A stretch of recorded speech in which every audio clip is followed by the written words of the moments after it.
ईद उल फितर के मौके पर टेम्प्रेरी सीज़ फायर अनाउंस कर दिया गया है। पाकिस्तान और अफ़गानिस्तान की दोनों हुकूमतें, पाकिस्तान की हुकूमत और अफ़गान तालिबान की जो रजीम है, उन दोनों ने टेम्प्रेरी सीज़ फायर अनाउंस कर दिया है।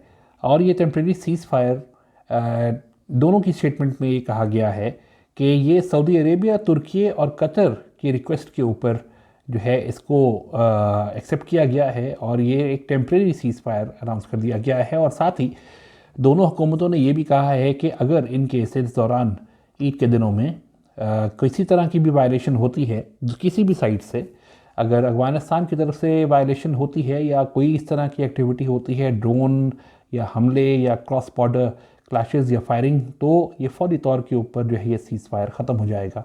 और यही बात जो है अफ़गानिस्तान ने भी की है कि अगर पाकिस्तान की तरफ से कोई हमला होता है तो ये सीज़ फायर फौरी तौर पे ख़त्म हो जाएगा।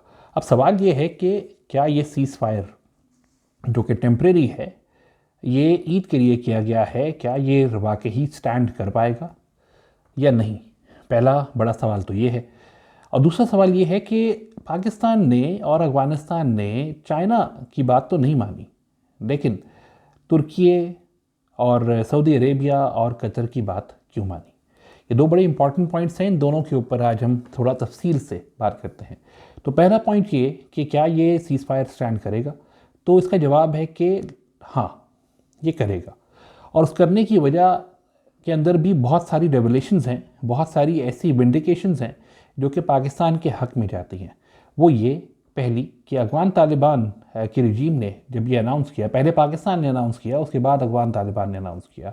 जब ये अनाउंस किया तो उसकी कुछ ही देर के बाद, कुछ ही घंटों के बाद तहरीक तालिबान पाकिस्तान ने भी 3 दिनों के लिए, ईद के दिनों के लिए, ईद उल फितर के दिनों में सीज़ फायर अनाउंस कर दिया है, टेम्प्रेरी सीज़ फायर। अगेन वो इसी तरह की ही टर्मिनोलॉजीज इस्तेमाल की गई हैं कि जी हम भी जो है वो ईद उल फितर पे कोई हमले नहीं करेंगे।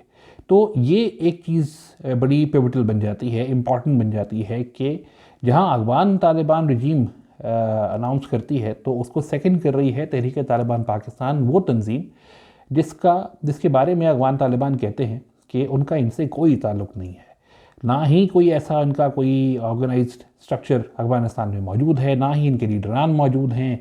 उनके लोग आज भी उनके रजीम के रिप्रेजेंटेटिव्स या उनके सो कॉल्ड जो भी नए नए उनके स्पीकर्स तैयार किए गए हैं इंटरनेशनल मीडिया या स्पेशली इंडियन मीडिया से बात करने के लिए, तो वो तो साफ आउटराइटली इसको मना करते हैं कि अफ़गानिस्तान में तो ऐसा कुछ है ही नहीं, हमारा तो टीटीपी से कोई ताल्लुक़ ही नहीं है, टीटीपी तो पाकिस्तान का मसला है। तो अफ़गानिस्तान की इस बात को सेकंड सबसे पहले जो किया वो किसने किया? टीटीपी ने। वजह उसकी क्या? अगेन ये पाकिस्तान का ही केस बिल्ड करती है कि ये दोनों एक ही हैं।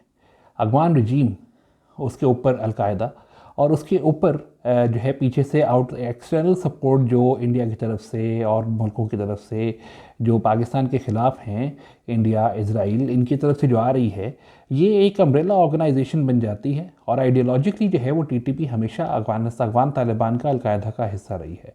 यही वजह है कि जब अफ़गान तालिबान अब अनाउंस कर रहे हैं तो टीटीपी भी उनको सेकंड कर रही है। तो इस चीज़ के अंदर आप ये देख लीजिए कि ये एक ही एंटिटी है, एक ही ग्रुप है, एक ही इनकी अम्ब्रेला ऑर्गेनाइजेशन है और एक ही तरीके से ये चलते हैं, पाकिस्तान के ख़िलाफ़ हैं। अगर एक हमला करता है तो दूसरा यहाँ पे उनके स्लीपर सेल के तौर के ऊपर पाकिस्तान फैक्शन के तौर के ऊपर काम करता है और पाकिस्तान के सिक्योरिटी फोर्सेस पे, पाकिस्तान की सिविलियन आबादियों के ऊपर, पाकिस्तान की चेक पोस्ट के ऊपर, पुलिस के ऊपर, सबके ऊपर हमले करता है, मुख्तलिफ़ जगहों के ऊपर करना शुरू कर देता है। लेकिन जहाँ अफ़गान तालिबान कहते हैं नहीं, अभी हम नहीं करेंगे, तो ये भी उनकी बात को ही ऑनर करते हैं। ये भी मत भूलिए कि यहाँ पे ऐसे बहुत दफ़ा हो चुका है कि बन्नू में और एक और जगह के ऊपर अटैक जब हुआ कुछ अर्सा पहले, तो उसमें जो अटैकर्स थे उन्होंने जो ऑक्यूपाई की बिल्डिंग, उस बिल्डिंग में जो बैठे हुए थे, कुछ ही देर के बाद जब उनको सराउंड कर लिया गया, जब वहाँ पे ऑपरेशन हो रहा था, काउंटर टेररिज्म ऑपरेशन हो रहा था, तो उस वक्त उनकी जो डिमांड थी, जो उन्होंने कुछ लोगों को हॉस्टेज कर लिया था, उनको छोड़ने की एवज़ वो ये चाहते थे कि उनको अफ़गानिस्तान जाने का रास्ता दिया जाए। तो टीटीपी और अफ़गान तालिबान एक ही हैं। ये चाहे जितना भी बोल लें, इस चीज़ को कहीं ना कहीं से तरीके आगे उबल के आती है और हमेशा से इमर्ज होती है, जिसके ऊपर इसके ऊपर कोई सवाल बाकी रह नहीं जाता, कोई शक नहीं रह जाता कि पाकिस्तान में जो टीटीपी ऑपरेट कर रही है ये भी जिस तरह से उनकी ईमा के ऊपर सीज फायर अनाउंस कर रही है, इसी तरह से उन्हीं के ही डायरेक्टिव्स और उन्हीं की ही आइडियोलॉजी को फॉलो करते हुए पाकिस्तान में हमले करती है। तो पहली बात तो ये। और दूसरी बात ये कि इन्होंने जो कहा है कि सीज फायर है, टेम्प्रेरी सीज फायर है, ये सीज फायर की सिग्निफिकेंस क्या है? इस सीज फायर के अंदर जो मीडिएटर्स आए हैं, अब उनकी बात हमने क्यों सुन ली, पहले क्यों नहीं सुन रहे थे? वो उसकी वजह है, और उसकी वजह एक बहुत मुख्तलिफ तरीके की है। हमने चाइना की नहीं सुनी, हमने तुर्की, कतर और सऊदी अरेबिया की सुन ली। क्यों? इसका जवाब ये है कि हमने चाइना की भी सुनी, लेकिन वही बात है कि चाइना ने जब भी आके हमें ये बात की तो हमने एक सिक्योरिटी मैकेनिज्म, एक गारंटी मैकेनिज्म की और इन्वेस्टिगेटिंग मैकेनिज्म की बात की। जैसे अफगानिस्तान में जो अभी हमला हुआ, जिसको बार बार ये कहा जा रहा है कि वो सिविलियन लोकेलिटी थी, वहाँ पे एक रिहैब सेंटर था और वो रिहैब सेंटर के अंदर सिविलियंस मारे गए। 400 का फिगर पहले कहा गया, फिर 450 कहा गया, फिर अब नीचे आते आते आते आहिस्ता आहिस्ता अब कोई 110 120 पे आ चुके हैं। बात ये नहीं है कि 400 की वैल्यू नहीं है और 120 की वैल्यू है। बात यह है कि अगर वहाँ पे सिविलियन कैजुअल्टी हुई है तो वो अफसोसनाक है, लेकिन जो कुछ हकीकतें हैं या कुछ सवालात हैं उनके जवाब नहीं आए। मैंने एक दफ़ा एक ट्वीट किया, अभी कल ही किया था, कुछ सवालात पूछे और उसमें यही पूछा कि ये जो हमला हुआ, ये हमला उसके बाद क्या वहाँ पे मास फ्यूनरल्स हुए हैं? क्या वहाँ से जो लोग थे वो इंजर्ड जो हैं उनको कोई दिखाया गया है? वो कौन लोग थे? क्या वजह है कि वहाँ पे फैमिलीज़ खड़ी हुई हैं और उनके अपने ही उनके बच्चे जो उस रिहैब में थे वो उनको नहीं दिखाए जा रहे, ना हम दिखाए जा रहे हैं, ना मिल रहे हैं? क्या वजह है कि उस जगह के ऊपर जहाँ ये बार बार दिखा रहे हैं कि यहाँ पे जो है वो आग लग गई, तो वहाँ पे जो सेकेंडरी ब्लास्ट हुए, क्योंकि वो तो बहरहाल वो पॉइंट ऑफ हिट था नहीं, हमारी प्रिसिशन स्ट्राइक थी, तो प्रिसिशन स्ट्राइक जो है अपनी जगह को हिट करती है। लेकिन जिस जगह पे हिट किया गया, क्या वहाँ एमिनेशन डिपो था? क्या वहाँ पे ड्रोन्स बनाए जा रहे थे? क्या वहाँ पे ड्रोन्स ऑपरेट करने की ट्रेनिंग की दी जा रही थी या नहीं दी जा रही थी? क्योंकि जिस तरीके का इम्पैक्ट दिखाया गया, जो कि सामने है, देखा हुआ है, आंखों देखा है, तो उसमें तो कुछ और ही दिखता है।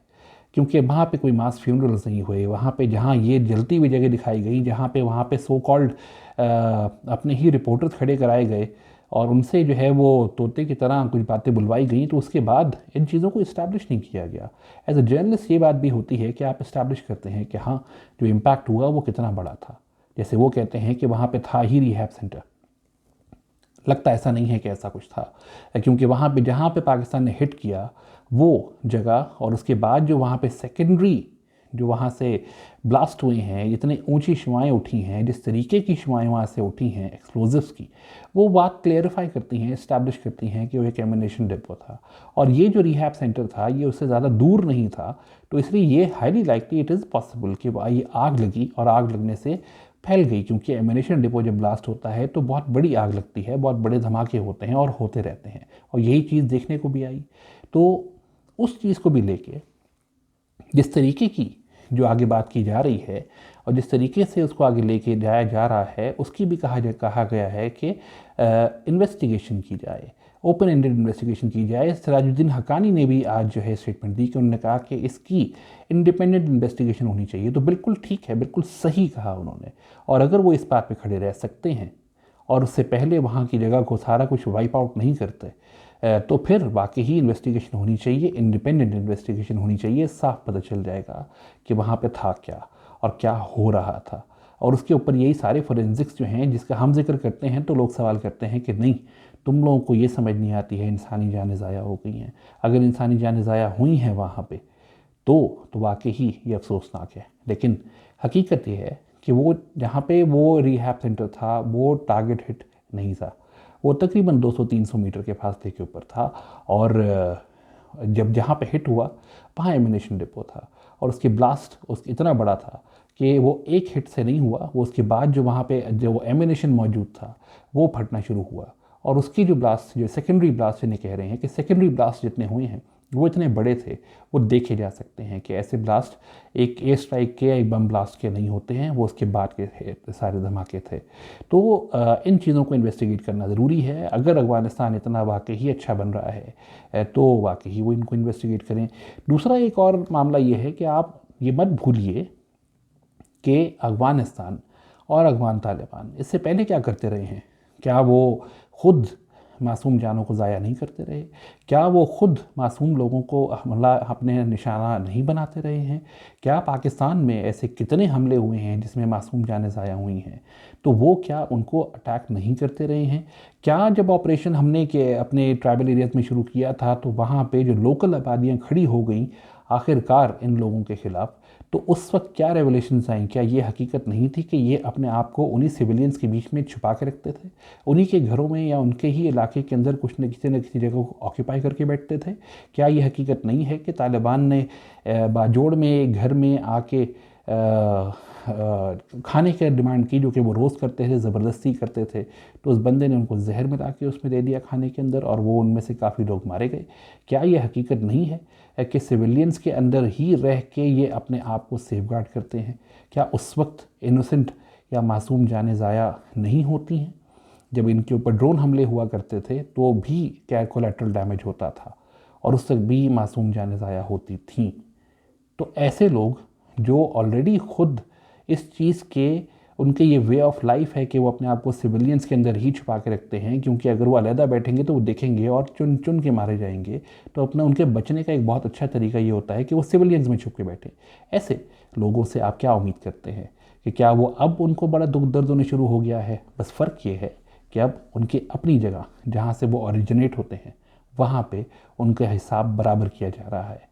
अब ये हो रहा है कि इस चीज़ के ऊपर आंखें बंद नहीं की जा रही हैं। पाकिस्तान के DGISPR ने आज एक इंटरव्यू दिया और उसमें उन्होंने साफ कहा कि इससे पहले इनको इतनी तकलीफ नहीं होती थी। Now we are taking them to task, जो इन्होंने कभी सोचा नहीं था कि हम मारते रहेंगे मारते रहेंगे मारते रहेंगे और पाकिस्तान कुछ नहीं करेगा। आज भी पाकिस्तान में ऐसे बहुत लोग हैं जो कहते हैं कि नहीं, हम ये गलत कर रहे हैं, हम ये बहुत बड़ी गलती कर रहे हैं।